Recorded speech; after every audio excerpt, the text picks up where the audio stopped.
গতকাল এফডিসিতে যে নির্বাচন হয়েছিল সেই গতকালকে নির্বাচনে যে শপথ গ্রহণ অনুষ্ঠান ছিল সেই শপথ গ্রহণ অনুষ্ঠান কেন্দ্র করে গণমাধ্যমের সাথে কিন্তু নির্যাতনের একটি ঘটনা ঘটেছে এবং সেটি দেশবাসী আপনারা দেখতে পাচ্ছেন এবং সেই নির্যাতনের ঘটনা কিন্তু এই মুহূর্তে সাংবাদিকদের যে মানববন্ধন সেই মানববন্ধন রাজধানীর এই এফডিসির সামনেই কিন্তু এই মানববন্ধন অনুষ্ঠিত হচ্ছে।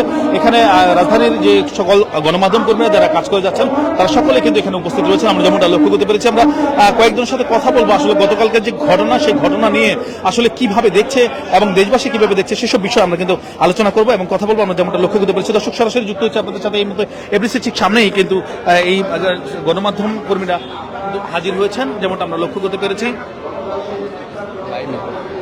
যেমনটা আমরা দেখতে পেরেছি হাজির হয়েছে। আমরা একটু কথা বলবো গতকালকে যে ঘটনাটি ঘটেছে, যেগুলো দেখেছেন স্বচক্ষে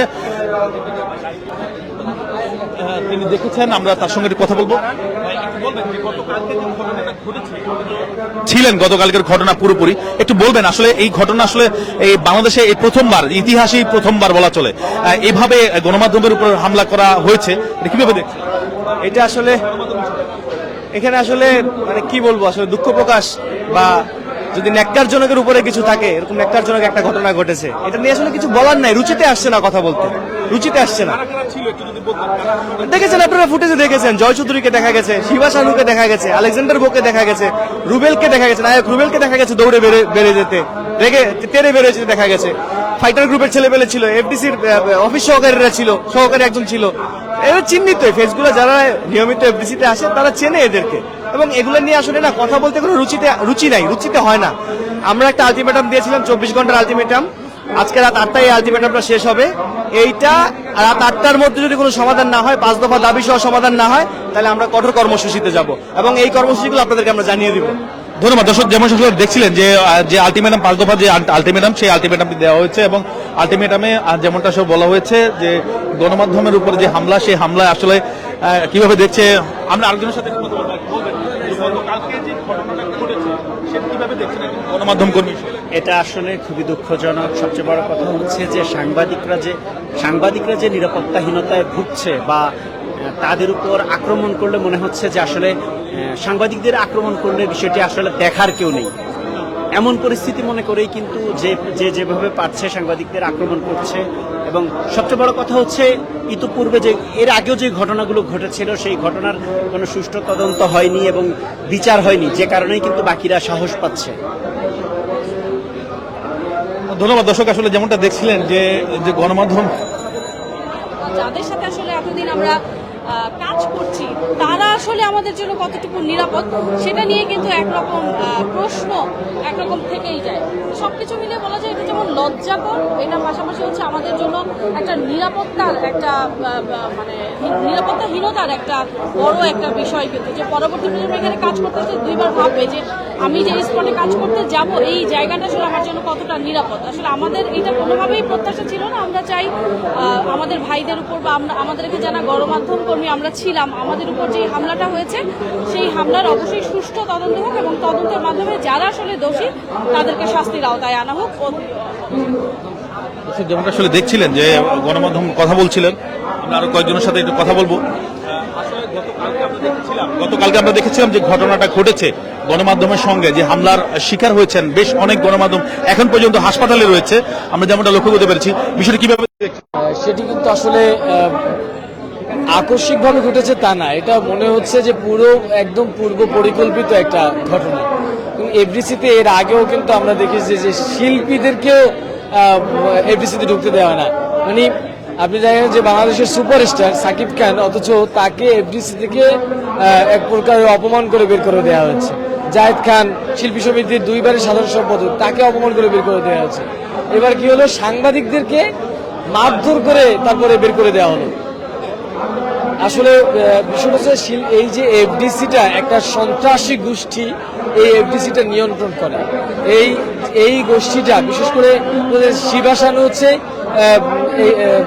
সরকার বিরোধী একজন ব্যক্তি, এবং এখনই যদি আসলে কার্যকর কোনো পদক্ষেপ নেওয়া না যায় তাহলে এই যে সন্ত্রাসী গোষ্ঠীগুলো আরো মাথাচাড়া দিয়ে উঠবে এবং এই যে শিল্পী সমিতির শিল্পী সমিতিটা আসলে একটা সময় দখল হয়ে যাবে, বা এই যে এফডিসিতে তো আসলে এক এক ধরনের সমিতি, এই শিল্পী সমিতি, এই প্রযোজক সমিতি, এই আবার পরিচালক সমিতি। আমরা দেখেছি যে এই যে নতুন প্যানেল, এই প্যানেল কি কোনোভাবে দায় এড়াতে পারে? না না, অবশ্যই না। আপনি এই যারা নতুন যে প্যানেল এসেছে, দীপজল এবং বিশেষ সওদাগর, ওনারা গতকালকে উপস্থিত ছিলেন, কিন্তু যখন সাংবাদিকদের উপরে হামলা হচ্ছে তখন ওনারা এই এফডিসির ভিতরেই ছিলেন। ওনারা যদি চাইতেন, ওনারা হচ্ছে শিল্পী সমিতির নেতা, ওনারা চাইলে কি এই ঘটনাটা একটু কমাতে পারতেন না বা থামাতে পারতেন না? সেটা কিন্তু তারা করেননি। তারা বরঞ্চ চুপ ছিলেন। এবং এই সমিতিরই, আমি যদি ভুল না করি, সম্ভবত সাংগঠনিক সম্পাদক জয় চৌধুরী, উনি নিজে সরাসরি এই হামলায় নেতৃত্ব দিয়েছেন। তাহলে এই কমিটি আসলে দায় এড়ায় কিভাবে? এখন সুষ্ঠু তদন্তের মাধ্যমে দোষীদের বিচার হোক, আমরা সেটাই প্রত্যাশা করি। ধন্যবাদ। দর্শক, যেমনটা আসলে দেখছিলেন যে শুধুমাত্র গণমাধ্যমই নয়, আমরা একজন এখানে আহত হয়েছে এমন কয়েকজনের সাথে একটু কথা বলবো। কথা বলতে চাই আপনার সঙ্গে। যে একটু বলবেন, বলবেন কালকে যে ঘটনাটা ঘটেছে, আসলে কিভাবে দেখছেন? এমন একটি ঘটনা যেটা ইতিহাসেই প্রথম, এভাবে এই ঘটনাটা কিভাবে দেখছেন? আচ্ছা, ঘটনাটা খুবই দুঃখজনক ঘটনা। কারণ আমরা যারা বিনোদন সাংবাদিক এবং চিত্র সাংবাদিক যারা রয়েছি, তারা সব সময় আসলে আমরা সংবাদ সংগ্রহের জন্য আসি। তো এখানে একটা বিশৃঙ্খলা ঘটতেই পারে, কারোর সাথে কারো একটা সমস্যা হতেই পারে, কিন্তু তার এটার প্রতিবাদের ভাষা জীবনও আপনার গায়ে হাত তুলে আসলে এটা করা যায় না। তবে শিল্পীরা যে কাজটি করেছে, সেই কাজটি খুবই খারাপ কাজ করেছে। কারণ সাংবাদিক, চিত্র সাংবাদিক, তারা শিল্পীদের সাথেই কাজ করে। তো শিল্পী সমিতির কাছে আসলে আমাদের দাবি থাকবে, তারা ক্ষমা চাইবে, সবার সামনে ক্ষমা চাইবে। কারণ সাংবাদিক, চিত্র সাংবাদিক এবং শিল্পীরা সবাই আমরা একসাথেই কাজ করি। তো আমরা এর তীব্র প্রতিবাদ জানাচ্ছি, যেন এই ঘটনা পুনরাবৃত্তি না ঘটে। ধন্যবাদ। দর্শক, আরো একজনের সাথে আমরা কথা বলবো, যিনি আরো একজনের সাথে কথা বলবো। বলবেন, গতকালকে যে ঘটনাটা ঘটেছে এই এমবিসিতে, এটা তো ইতিহাসে বিরল। গণমাধ্যমকে এইভাবে বেধড়ক মারধর করা হয়েছে, কিভাবে দেখছেন?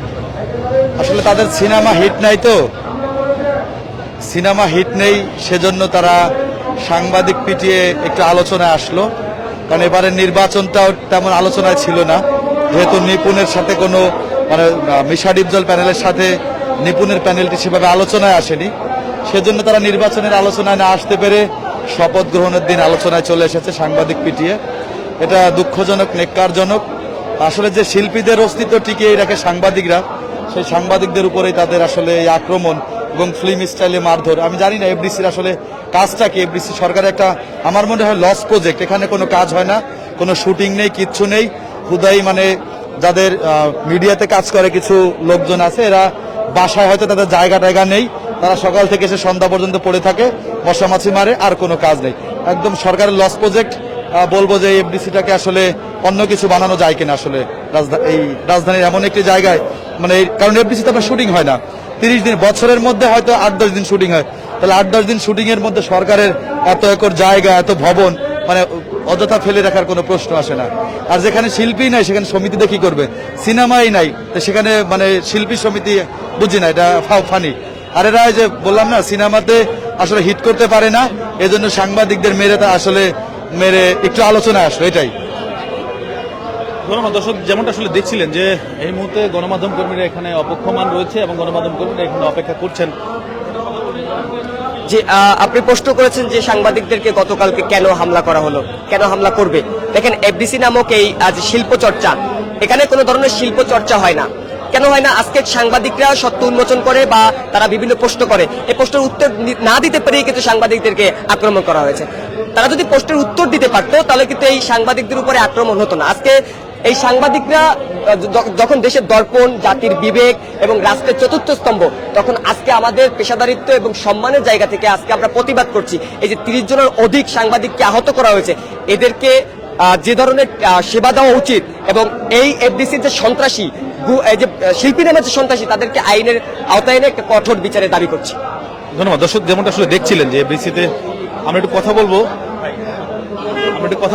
ভাই, একটু বলবেন, সেটা হচ্ছে গতকালই তারা শপথ গ্রহণ অনুষ্ঠানে যে ঘটনাটি ঘটিয়েছে, গণমাধ্যমকে ডেকে এনে শপথ গ্রহণ অনুষ্ঠানের কথা বলে তাদেরকে বেধড়ক মারপিট করিয়েছে। এটি ইতিহাসে আর কখনো এমন ঘটনা ঘটেনি, গতকালকেই প্রথম। বিষয়টি কিভাবে দেখছেন একজন গণমাধ্যম হিসাবে? প্রথমত হচ্ছে তারা হচ্ছে কালকে যে শপথ গ্রহণ করবেন এই বিষয়টা গতকালকের ছিল না, এটা 24 তারিখের ঘটনা ছিল আজকের। দ্বিতীয়ত হচ্ছে শপথ গ্রহণ যে তারা করেছে, শপথ গ্রহণটা আসলে কে করান? যারা নির্বাচন কমিশন সভাপতিকে শপথ গ্রহণ করান, সভাপতি হচ্ছে বাকি সবাইকে শপথ গ্রহণ করান। তাদের শপথ গ্রহণের বিষয়টাই হচ্ছে ভুল ছিল কালকে কাজী হায়াতের মধ্য দিয়ে তারা হচ্ছে শপথ গ্রহণ করার। যার একটা জিনিসের শুরুটাই যদি ভুল হয়, তাদের সামনে কি করবে আসলে এটা আসলে আমাদের আসলে দেখার বিষয়। আর আরেকটা বড় অনাকাঙ্ক্ষিত ঘটনা যেটা হয়েছে, একজন সাংবাদিকের জন্য এতজন মানুষ, এতজন সাংবাদিক আহত হয়েছে, এটা কোনোভাবে আসলে মেনে নেওয়া যায় না। তো আমরা এটার কিছু প্রতিবাদ জানিয়েছি, আমরা দেখবো এটা ইনশাল্লাহ। ধন্যবাদ। দর্শক, যেমনটা আসলে দেখছিলেন যে এই মুহূর্তে মিছিল হচ্ছে, অর্থাৎ যারা হামলা করেছে তাদের বিরুদ্ধে মিছিল ডেকে